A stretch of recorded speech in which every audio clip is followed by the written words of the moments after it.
শুভ সন্ধ্যা, good evening বন্ধুরা। কেমন আছো তোমরা? আশা করি ভালো আছো, সবাই সুস্থ আছো।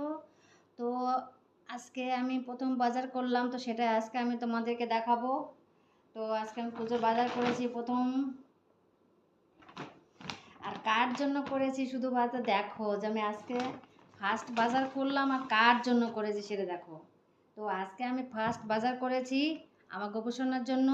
তো এই দেখো গোপুসোনার প্যান্ট কেমন হয়েছে বলো। গোপুসোনার প্যান্ট মানে আমার বাবুর গোপুসোনার প্যান্ট। আর এই যে গোপুসোনার শার্ট, এটা শার্ট নিয়েছি। এই শার্টটা আমাকে পছন্দ হয়েছে, এই শার্টটা নিয়েছি। কেমন হয়েছে বলো। আর নিয়েছি, কি নিয়েছি বলো তো এটা। আর নিয়েছি জুতো, দেখো নিয়েছি জুতো।